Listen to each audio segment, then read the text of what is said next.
Good morning, Golden Hill, and thanks for tuning in to another quarter of Golden Hill Action News. I'm Shane. And I'm Taylor. We've been away for the past couple of weeks, but now we're back and better than ever. So Shane, how was your Thanksgiving?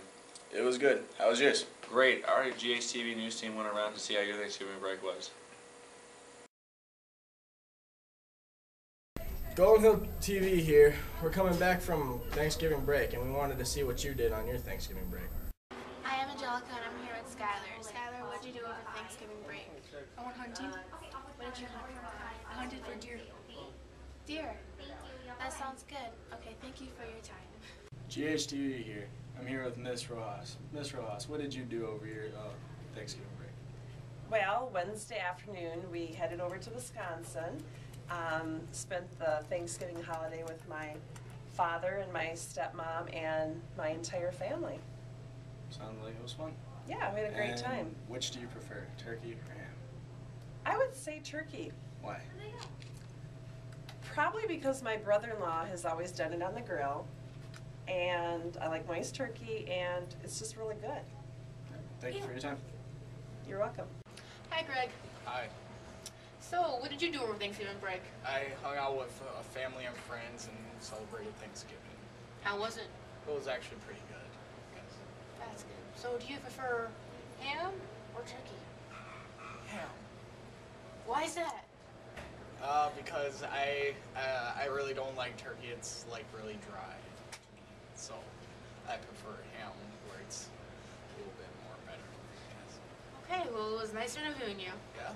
Yeah, so bye. Wow, it sounded like everybody had a good time. Now that's it for our segment. I, for one, absolutely love turkey. Nah, ham's way better. Well, either way, it sounds like everyone had a pretty good break. Yes, they did. At this point, we'd like to bring you a word from our hard-working yearbook staff. What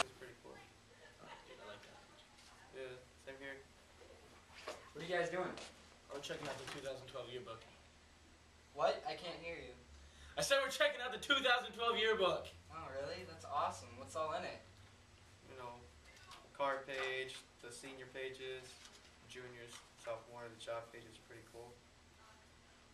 And they have a jobs page this year again? Yeah, they're going to have one this year. That's cool. What else is new to it? I know that they're having a hobbies page this year. I don't know if they had that last year. They're having a hobbies page? I heard they're also having a new teachers, new students page. Yeah. Shows all all the the new kids and kids. stuff. Yeah. Yeah, they're gonna add some new pages this year. I don't know what else they're gonna add to it though. So how much is this yearbook gonna be this year? I think they said it's gonna be like $20. $20. Yeah, I think Dang, how do I order one? you go on. I think you could go to the office, get a slip, or go online. I'm not sure. What do I go to online? Isn't it jostinsyearbook.com or something like that? Yeah. There's flyers up around the school, so you should be able to see it. Can't I just talk to Miss Nelson also? Yeah, I think you can. Alright. Well, thanks for the info, guys. No problem. I'm off to go drive somewhere. Wow, yearbooks are already on sale, and they're only $20. I better go grab my order from the office right away. That's a great idea. You don't want to wait in case they run out. In addition to working hard on this year's yearbook, the yearbook staff is also sponsoring a hat day this Friday for $1. You can get your sticker from Miss Nelson's room, room 5. You may have noticed some strange smells coming from the cafeteria a couple of weeks ago when the sewers backed up. We sent a news team to find out what exactly went down.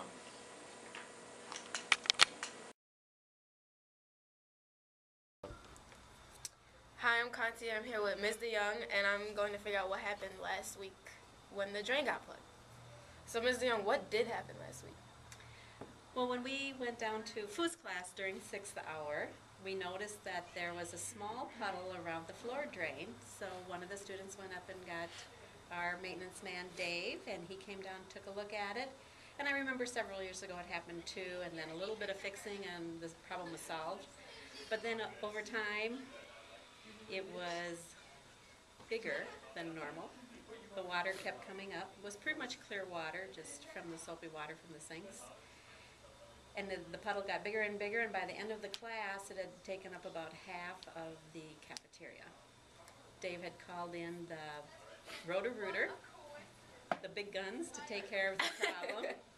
And at that point in time, we realized that we couldn't have class 7th hour. So the 7th hour class had to meet in the classroom, and they did not get to finish their foods project. So did that affect your students and how they felt in any way? Yeah, they were really good. The 6-hour class, those kids were great because they had to walk around the puddle, and they finished up as quick as they could, and they got out of there. And then the 7th-hour class was very cooperative too. They were disappointed they didn't get to make their food that day, but they were good about it. So do you think this would be a really good reason for us to have a new building? It would be. It would be. Hopefully this wouldn't happen in a newer facility. Thanks, Mr. Young. You're welcome. We're here with Mr. Zebart today. We're going to ask him a few questions about the whole drainage problem. So what exactly happened? Well, last week we had what I would call a septic failure here at Golden Hill. Golden Hill, the sewage from Golden Hill does not go directly into the city's sewer system. It goes into a big holding tank that sits right outside behind the school. There's 2 pumps in that tank that pump the sewage then into the city system, and both of those pumps failed last week, so the sewage actually backed up into the building. We had sewage down here in the cafeteria and in the kitchen, and it was a stinky mess. And so what did they do to fix it? Did they just put new pumps in? Well, what they did is they called a septic pump truck, came out, they pumped out the tank. There's 6,000 gallons of sewage in that tank. Took a couple truckloads, and then some guys had to crawl down into the tank. They put on hip waders and went right down into the sewage. It was really gross, and they pulled those pumps out, and that's how they found out the pumps were broken. And so they replaced the pumps? They replaced the pumps. The pumps were very expensive to replace, but they've been replaced and everything's functioning and working back up to speed and normal. This is kind of one of the reasons we're looking for a new school, or we will be moving to a new school, because things like this kind of keep happening here at Golden Hill. It's so old. And so did it take a long time to clean up all the mess in here in the cafeteria? Yes, it took a long time. Dave, our lead maintenance guy here at Golden Hill, I believe he was here well into the night, mopping, vacuuming, sucking up sewage. It was disgusting. Was he the only person? He was the main man in charge that night, yes. And did you stay at home any? I stayed and helped just to kind of find out. I stayed till probably about 8 o'clock to find out if we were going to be able to have school the next day, because if they couldn't figure out what was wrong and get the pumps fixed, and we probably were thinking about maybe canceling school for the next day, but we were able to get everything squared away, so we were able to have school the next day. Because we did end up canceling school that night for night school. They couldn't be here. All right, well, thank you for letting us know what happened. Yeah, no problem.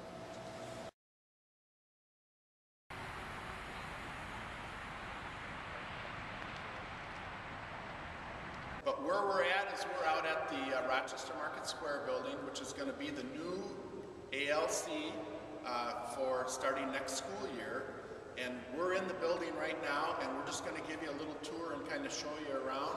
Where I'm standing right now is going to be the gymnasium when we move in next year. Okay, where we're standing right now is going to be the cafeteria and community area. And in this area is where kind of our student gathering will be, our cafeteria will be, and then our school social workers and our counselors, Mr. Molly, Ms. Kreidemacher, Hertha, and Alethea will be in this area as well. So it'll be kind of one spot where kids can go and talk to people and get help.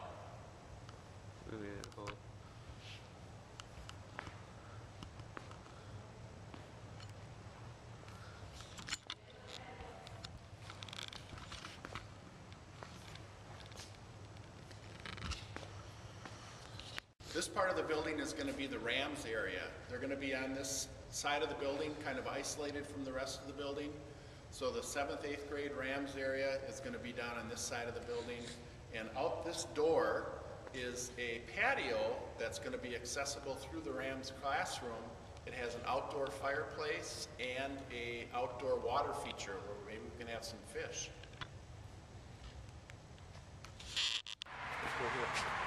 Look at this patio. There's the fireplace and the water feature. Fireplace with trash in it already. And a nice little pond with fish.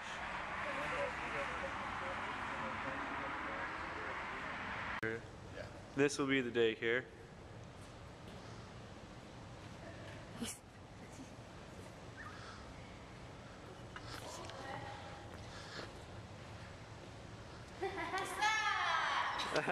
So where we're standing now is going to eventually be where the high school will be. And in this part of the building, it gives you a pretty good indication as to how large this building really is, because there's nothing in here right now. And they're going to be ripping everything out of this building shortly and then starting over. The inside of the building, if you think about the interior of the building, think like Chipotle or like an Urban Outfitters, that kind of rustic, modern, that's kind of the feel that we're going to be going for inside of our building. Our goal is so that when kids walk into this school, they don't think of it as a school, that it's a place where they're here to get an education. So we're really excited. It's going to be cool. And we'll bring you out on tours as the construction begins, and we get to learn more about what's going to happen. The new building looks awesome. It certainly does, and it sounds like we definitely need that new building, and we need it quick. I think you're right, but I know one thing students love about this old building is its location and the fact that we get open campus. For those of you who have taken advantage of Golden Hill's open campus policy and students put together this public service announcement for you, be sure to pay attention. Hey guys, this is a little announcement about open campus. If you go across the street to smoke cigarettes and during lunch or whenever, you know, they put a bucket out so we can put cigarette butts in there. And we need you to start using that, because if you keep throwing them on the ground or in the street, you know, we're going to lose open campus. So I need you to put the cigarette butts in the bucket, and no more of that trash on the ground either. There's a garbage can, you can go walk over there. Stop being lazy. Me and Dustin and Kevin, we sit there during lunch and we kick all the cigarette butts, we pick them all up just to throw them away to make sure we don't lose open campus. But it seems like every time we come back, there's just a bunch more. And that's annoying. So, you know, if you want to keep open campus and you want to keep smoking cigarettes across the street, you should probably start throwing them away in the bucket. Yeah. Sounds pretty simple. Just clean up after yourselves and don't leave messes. I've noticed there's been a pretty big mess outside, but that wasn't because of the cigarette butts. You must mean all the broken concrete and the holes in the grass. Yes, and in case you haven't heard, there's a time capsule buried in Golden Hill, and we're trying to find it, and it's very hard to find. There's this thing we got going on. It's a time capsule. We need to find it right away. The quicker we find it, the quicker we find out what's in it. Nobody knows what's in it. All we know is that it was put here like 30-some years ago. Mr. Z-Bar has neglected to have interviews with us, so instead of giving interviews, we thought we'd give you a little bit of history on it. This school has been here for over, I think, 30, 40 years, and it's been used for multiple reasons and multiple things. And when the kids made the time capsule, the idea was that in 30 years, kids like us would find it and find stuff in it and be happy and amazed at what's in it. So now we need everybody to come together. We need to figure out what's in here, how it got in there, and just see how cool stuff was. So here's some more information about it. Hi, I'm here with Mrs. Nell, and we're going to talk about the time capsule. So how did you first figure out about the time capsule? Well, Joe, who was the custodian here a couple years ago, knew that there was a time capsule buried in the front, and we had that confirmed by a few other people. What's your role in finding the time capsule? My 6th hour class has been working on trying to dig it up. We've been using accounts from people that were there when it was buried and a metal detector to try to find it, and so far we have not. What do you think's inside the time capsule? I think there's probably like bullfrog stuff. It was buried 30 or 40 years ago, so I don't know what else could be in there. Thank you for your time. You're welcome. Hi, I'm Haley and I'm here with Alex. So, how are you involved with finding the time capsule? Well, my last hour is World Affairs and it's taught by Miss Snell. And apparently she heard that there was a time capsule around the flagpole at the front of the school. And so we just started digging there one day, trying to find it. And do you know where it could possibly be? Well, it's believed to be about 10 feet from the flagpole, but we aren't getting very lucky finding it. And what's your guess on what's in it? I really don't know. But if I'd have to guess, I'd probably say some school stuff. Good answer. Thank you for your time. Yeah. We have started digging on the spot where we believe that the time capsule is. But we started over there because someone told us that it was on the flagpole. Now we believe that it should be in this exact spot, 3 feet under. So we are digging up over here the time capsule, and we have like 3 holes, 2 we don't know, and we got one we just started. Well, hopefully one of them is. And